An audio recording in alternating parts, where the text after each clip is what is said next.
In 1667, the Dutch handed over the entire island of Manhattan, future home to Wall Street, Times Square, and trillions of dollars of real estate, for a volcanic speck in the Indonesian Ocean barely 2 miles long. The island was called Run. And here's the part no one tells you: the Dutch weren't stupid. They were ruthless calculators, and by every measure that mattered in the 17th century, they got the better deal. The real story of this trade is so much stranger than the meme, and by the end, you'll understand why the most powerful trading empire on Earth looked at New York and shrugged. Let's start with what most people think happened, because the popular version of this story has been repeated so many times it feels like gospel. The story goes like this. The naive, short-sighted Dutch traded away Manhattan, an island now worth hundreds of billions of dollars, for some worthless rock in Southeast Asia covered in trees. It shows up in listicles about history's dumbest deals. It gets compared to the guy who spent 10,000 Bitcoin on 2 pizzas. The implication is always the same. The Dutch were fools. The English were geniuses. And anyone with half a brain should have seen that Manhattan was destined for greatness. There's just one problem. Almost none of that is true. Not the foolishness, not the genius, and definitely not the idea that Manhattan was obviously valuable. To understand why, you need to forget everything you know about New York City and think like a 17th century merchant whose entire world runs on one single commodity. A commodity so precious that men killed for it. Nations went to war over it, and a single sack of it could make an ordinary sailor rich for life. That commodity was nutmeg. Here's a fact that sounds made up, but isn't. In the 1600s, nutmeg sold in European markets for a markup of roughly 60,000% over what it cost to harvest. 60,000. A bag of nutmeg bought in the Banda Islands for a few pennies worth of trade goods could be sold in Amsterdam or London for enough money to buy a house. Pound for pound, nutmeg was more valuable than gold. And this wasn't just about making food taste better. Europeans believed nutmeg could cure the plague. When the Black Death swept through cities, people wore nutmeg in pouches around their necks, stuffed it into the beaks of plague doctor masks, and paid absolutely obscene prices for it. Doctors prescribed it, apothecaries hoarded it. It was used as a medicine, a preservative, a status symbol, and even an abortifacient. Nutmeg was the oil of the 17th century, the single resource that could make or break an empire's economy. And here's the critical detail. Nutmeg at that time grew in exactly one place on Earth. Not a region, not a country. One tiny volcanic archipelago in the eastern Indonesian Ocean called the Banda Islands. 10 small islands. That's it. The entire global supply of nutmeg came from a cluster of rocks most Europeans couldn't even find on a map. Whoever controlled the Banda Islands controlled the world's nutmeg supply. And the island of Run was the last piece of that puzzle the Dutch didn't own. The English had actually gotten to Run first. In 1603, English traders landed on the island and struck a deal with the local Bandanese chiefs. The islanders, terrified of the Dutch East India Company, the VOC, actively preferred English protection. They signed a treaty. They handed over monopoly trading rights. On paper, Run belonged to England. The Dutch were furious. The VOC wasn't just a trading company, it was a state-sponsored war machine with the legal authority to raise armies, negotiate treaties, build forts, and wage war. It had more military power than most European nations, and it had decided that every single nutmeg tree on Earth would belong to the Netherlands. What followed was decades of violence. The VOC besieged Run repeatedly. They blockaded it. They burned nutmeg groves on other Banda Islands to concentrate production on the ones they already controlled. In 1621, the Dutch governor Jan Pieterszoon Cohen orchestrated what historians now call the Banda Massacre. He enslaved and killed the vast majority of the indigenous Bandanese population. Estimates range from around 15,000 people reduced to roughly 1,000. It was a genocide driven by the spice trade, and it is one of the darkest chapters in colonial history. But Run held out. The English garrison clung to the island for years. The tiny island became a symbol, the one piece of the nutmeg monopoly the Dutch couldn't secure. And it gnawed at them, because as long as England held Run, the Dutch monopoly had a crack in it. A competitor, a threat to the most profitable trade route in human history. Meanwhile, across the Atlantic, something far less dramatic was happening. Now let's talk about what Manhattan actually was in the 1660s, because this is where the myth really falls apart. New Amsterdam, the Dutch settlement on Manhattan, was not a gleaming city of commerce. It was a muddy, struggling colonial outpost of maybe 1,500 people. It had a wall on its northern edge to keep out raids.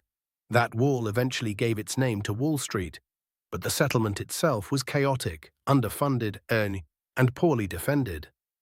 The fur trade that originally justified the colony was already declining. The beaver populations that had drawn Dutch traders were being depleted.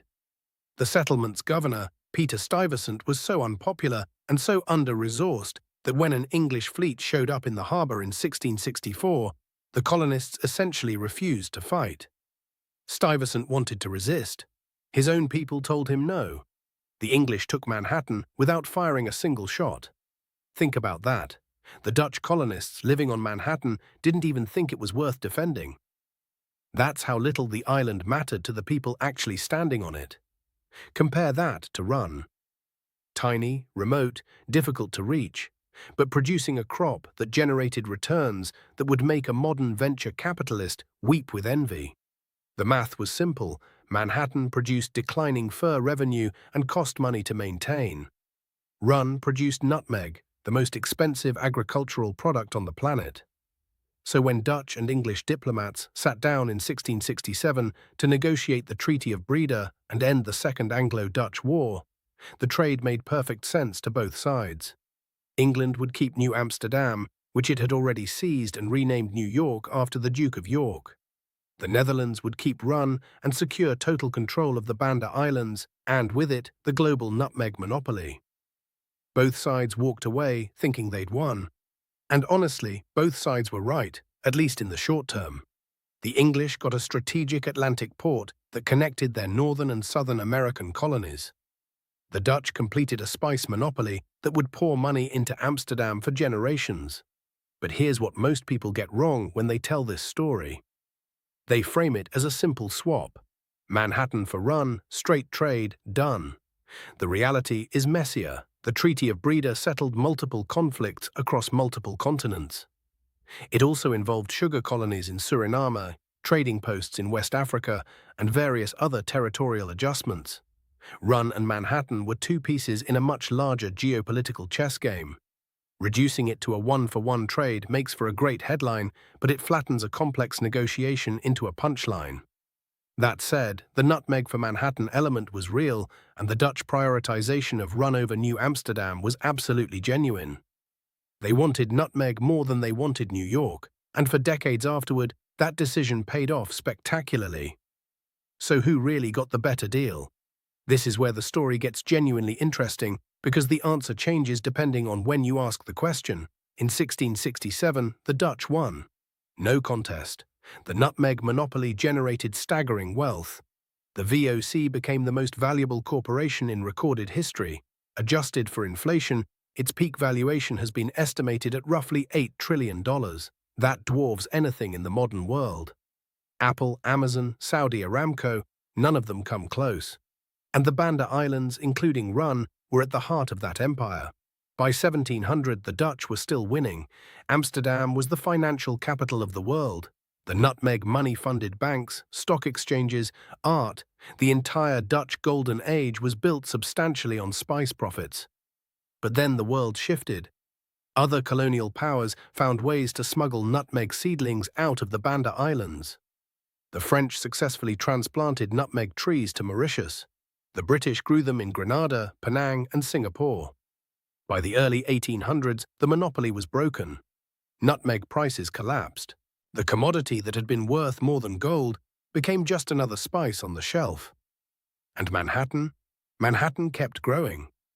Slowly at first, then explosively.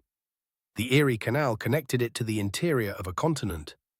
Immigration poured in, industry boomed. By the 20th century, New York City was the financial capital of the entire planet. The exact role Amsterdam had once played. Funded by the exact commodity the Dutch had chosen instead. History has a brutal sense of irony. The Dutch made the rational choice. They picked the guaranteed fortune over the speculative one. And for 150 years, they were absolutely right. But economies evolve, monopolies break, and a swampy island at the mouth of the Hudson River turned out to have something no Nutmeg Grove could offer. Location at the crossroads of a future superpower. The Dutch weren't stupid for choosing Run, they were smart. They were just playing a finite game in an infinite world. Now here's something that will keep you up tonight. The island of Run still exists. It's still in Indonesia, about 1,000 people live on it. And scattered across its hillsides are the descendants of the original nutmeg trees that once made it the most valuable piece of real estate per square foot on the entire planet. Today, almost no one visits. Almost no one remembers what happened there. The deals, the massacres, the empire that rose and fell over a single seed. But Run isn't the only forgotten island that secretly shaped the modern world. There's another one, an even smaller rock in the South Atlantic, that changed the outcome of the Napoleonic Wars and rewrote the map of Europe. And that story is even stranger than this one. If you want to hear it, subscribe to the channel so it lands in your feed the moment it drops. History's best stories aren't in the textbooks. They're on the islands no one bothers to look at.